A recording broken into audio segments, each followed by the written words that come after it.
a father would pass on his seeds to his son. Here, these are the seeds that work well in our particular location.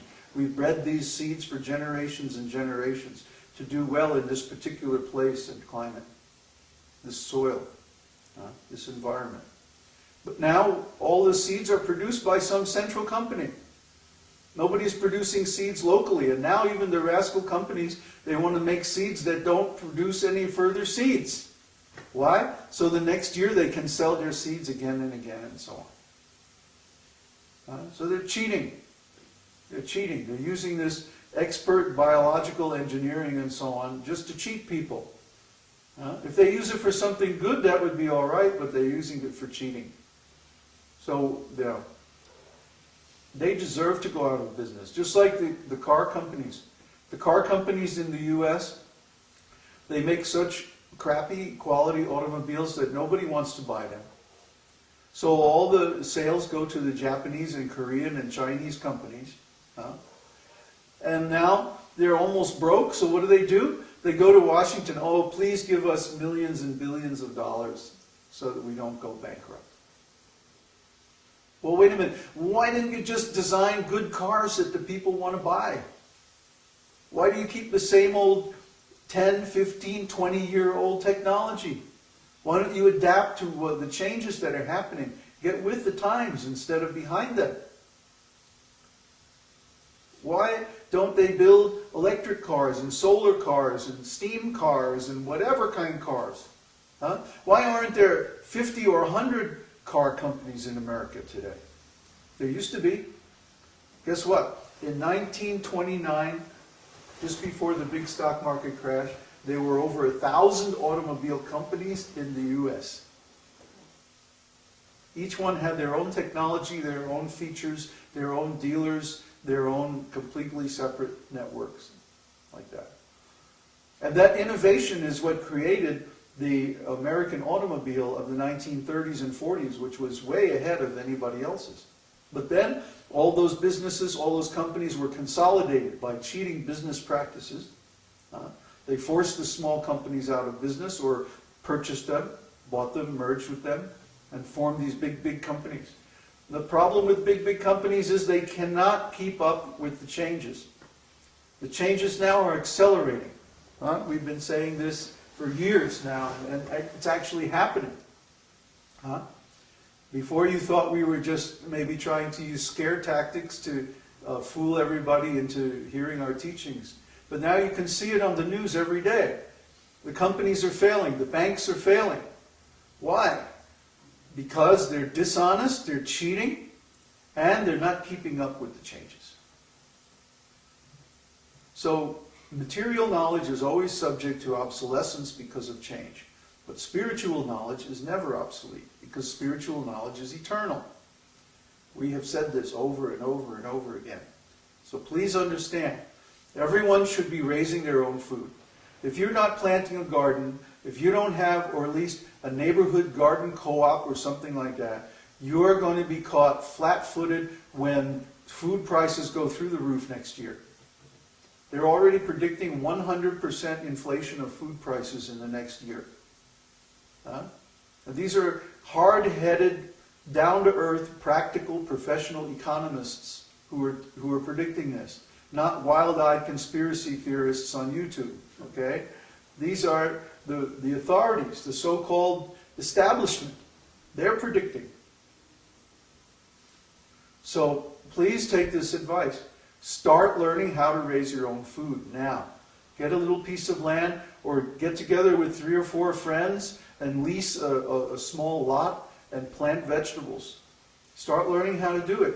Everybody's going to have to do it or you're going to be really in a bind next year. So really what we need are agricultural co-ops where everyone in the village or everyone in the neighborhood gets together, leases 20 acres, hires a crew to work it, and there's someone who knows what they're doing supervising it. So where does the expertise, the knowledge to do this come from?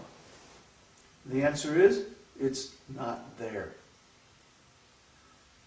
If you got together with your neighbors right now and you wanted to go out, okay, put our money together and lease a piece of land, and now we need, okay, we can get some people to work at minimum wage to work it, but where's the expertise going to come from?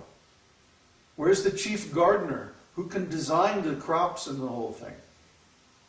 You can't find them because they don't exist.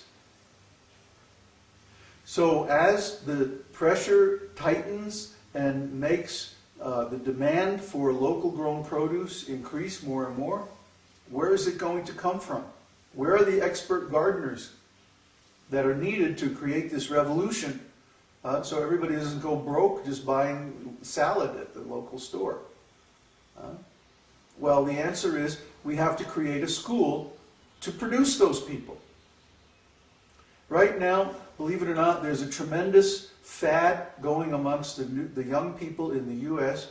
of self-sufficient gardening. It hasn't hit the mainstream yet, but maybe in a year or so, then you'll start seeing it on the news. If you go on Google and you look up self-sufficiency or gardening or young farmers movement, look up the young farmers movement and you'll find there are thousands of young people all over the U.S. who already understand this. And they're going back to the land and they're starting to raise their own food. So what are we going to do? We're going to create the premier school for self-sufficient agricultural development in America. Yes, it's going to be in Chile. We like Chile.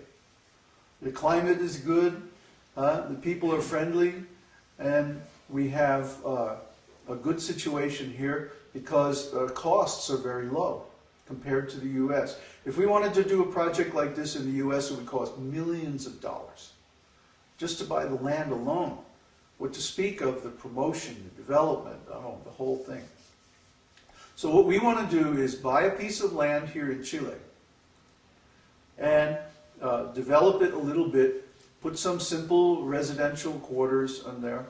There'll be a monastery on one side of the land where the monks will live and the spiritual teachings will go on. And then there'll be another part separate where we'll invite teachers, the best teachers of sustainable agriculture from all over the world, and they will give courses and seminars and workshops and residential programs in how to build things simply using local materials, how to garden, raise your own food, how to design gardens for different climates, and so on and so forth.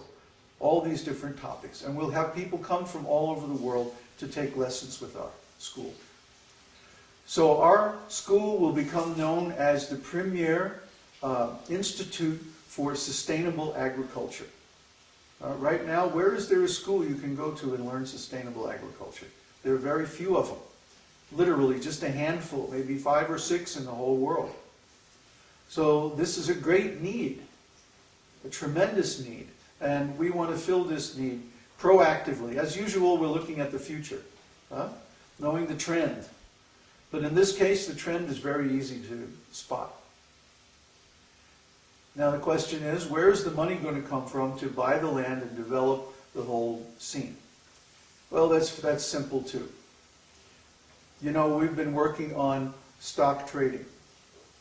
And without getting into too much detail, we have found a way, a method of trading stocks and futures actually, futures on the stock market, that is very, very profitable.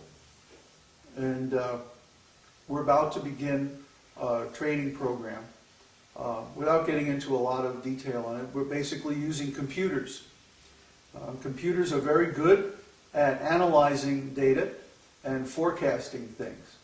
And so we've built a model that forecasts the way that the stock market is going to move.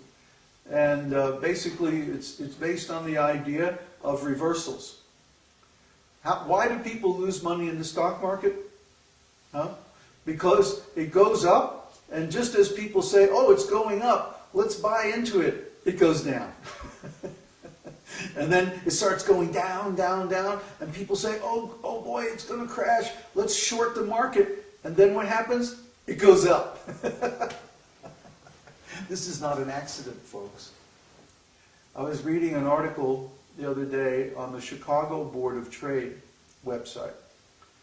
If you're not into the stocks and financial community, you probably never heard of the Chicago Board of Trade.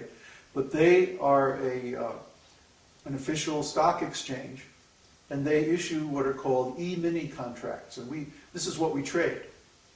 We trade these E-mini contracts on the Dow.